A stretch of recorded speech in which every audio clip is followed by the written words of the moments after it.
Hello everyone and welcome to EDCI 516. I am Dr. El-Bilawi. I'm going to be your instructor this semester, fall 2020. Very much looking forward to working with you all. Today's video is basically to explain to you the content and the overall framework of the course, together with doing a quick orientation of our Blackboard course website. So let me start with introducing myself. I am an adjunct professor with George Mason University. I've been in the field of education for 19 years now. Worked as an ESOL teacher at Prince William County Schools, then earned my master's at George Mason University in multicultural, multilingual education and curriculum instruction, and then earned my PhD in multicultural and multilingual education with a minor in international education. So as you can see, I have been in the field of multicultural, multilingual education for quite some time. For 19 years, I've been developing curriculum, doing a lot of instruction and professional development for teachers, been an assistant professor in U.S. context setting and internationally as well, and published many work in the area in the field of bilingual education, international education, and teacher reform. Very excited about this course because we're going to learn a lot about bilingualism, and we're going to dig deeper into the different layers of bilingualism. We'll start first with understanding what is bilingualism and what it means, and also we're going to learn more about how to advocate for bilingual and students. Also, we're going to learn about how our beliefs and our biases as teachers can impact our teaching with ELL students. We're also going to look at how students' culture actually impacts their bilingual education and their second language development. All of this within the umbrella of looking at bilingualism as a strength versus a deficit. And that's unfortunate that many educators, or not many, but some educators think that we need to educate second language learners to be fully English monolanguage because they look at it from a deficit perspective. Whereas in this course, we look at how being a bilingual really impacts your cognition and your quicker development in learning different languages, not only English as a second language. Then we are going to look at how policies and laws shapes how bilingual education is currently developing in the U.S. We're going to look at the different programs that we have in our schools in the U.S. and how these policies impacted these programs. We have monolingual programs, which is really focuses on the subtractive part of the L1 to add the L2 to be the main language. We're going to look at bilingual programs, and we're going to look at immersion programs as well. So also, we're going to learn about second language acquisition theories, and we're going to really delve into the different perspectives that each of these theories bring to second language acquisition. It's not going to be an easy route because you're going to see the different perspectives, and then you are going to think about how you would shape your own perspective based on your experiences, your backgrounds, and your students and classroom setting.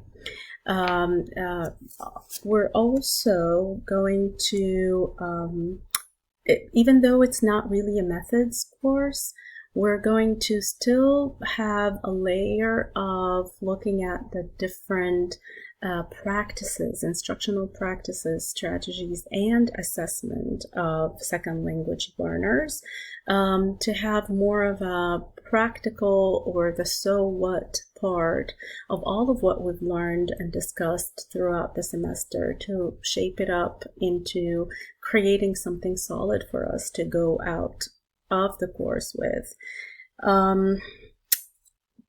This course is really built on the framework because many of us are practitioners.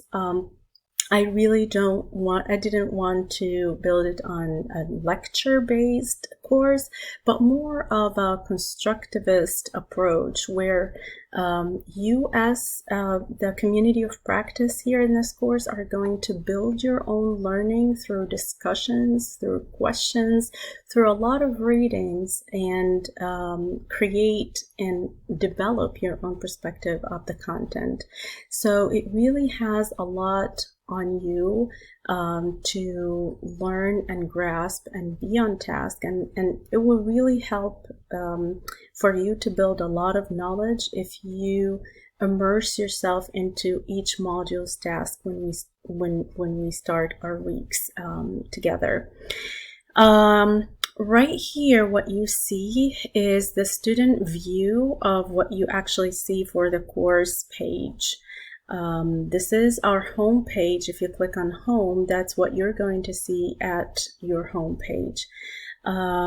If you click on syllabus, that's when you're going to see the document of your syllabus, and then there is a new addendum policy that for COVID-19 that we would like you to click on and follow instruction there, just to make sure that we're all understanding what is our responsibility in this pandemic when we're in the field. Each week we're going to start on Mondays. Our weeks are going to start on Mondays and end on Sundays. Each week on Monday morning, you're going to find a new announcement for you.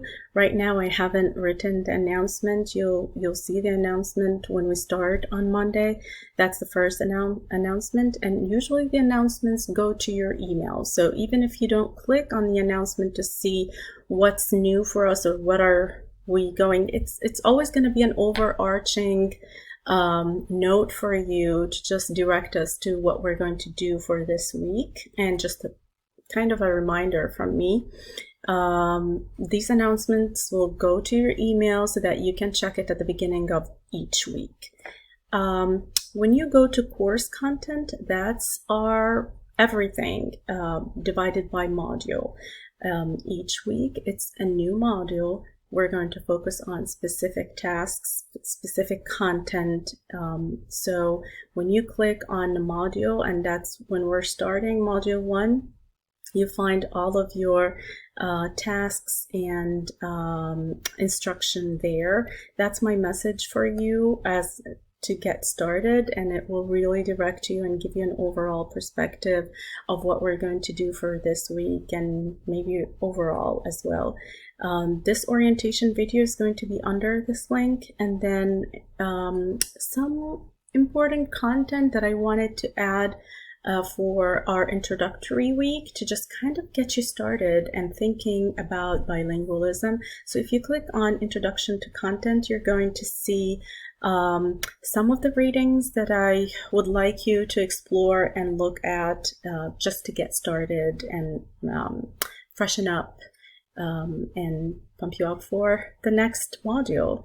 When you click on the next module, you'll see which is going to be the week after our introductory week, and that's where you're going to see the layout of the content. Now, starting from week 2, that's what you're going to see every time. You're going to see a chart in front of you that tells you the dates, and then what are the readings or the content that you'll need to cover, and then what's your assignment for this week. Some of the chapters I have for you here as PDF,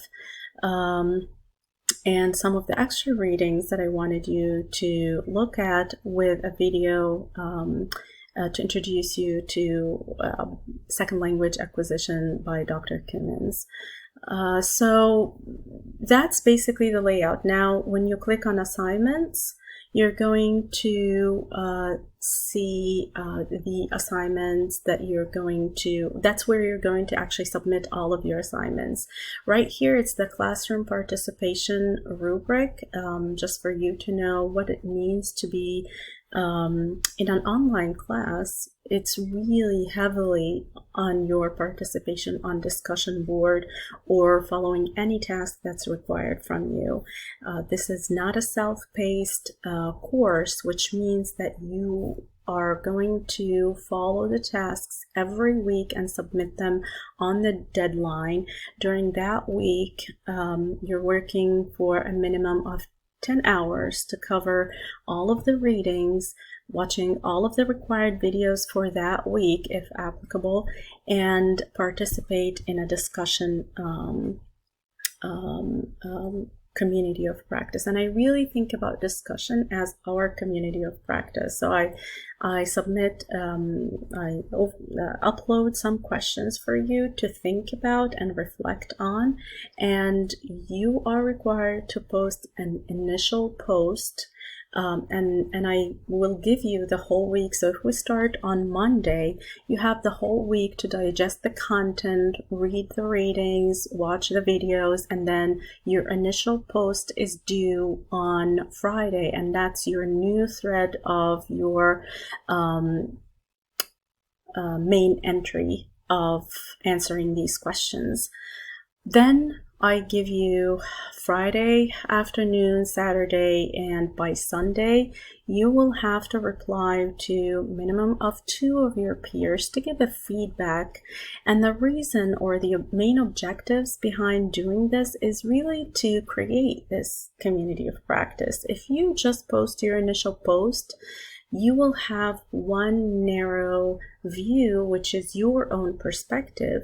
But in order to open your views to see how others perceived that same content, you will have to read what they had to say about that specific set of questions.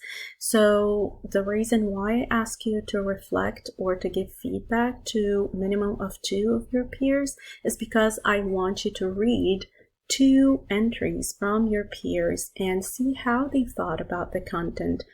You'll get a different idea no matter what, and then I would like you to give a educated feedback to your colleagues, to comment on how they perceived it, and maybe some of your your response entry can be a piggyback on an idea that they had discussed, or linking what you had as an initial entry to what they had and perceived, and create something new, or connect them together to see how both of you shared some of the same ideas, or maybe ask a question as a feedback because you were intrigued with that initial entry.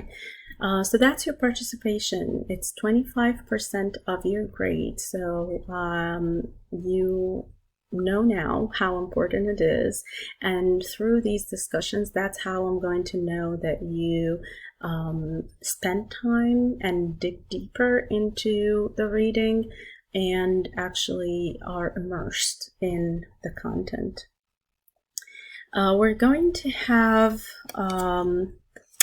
our assignments are going to be basically 3 assignments. You're going to have a philosophy paper that where you're going to actually put together what you perceive or what your thoughts are about teaching bilingual students, and what is bilingual education to you and how you perceive it in a paper based on our readings in the course.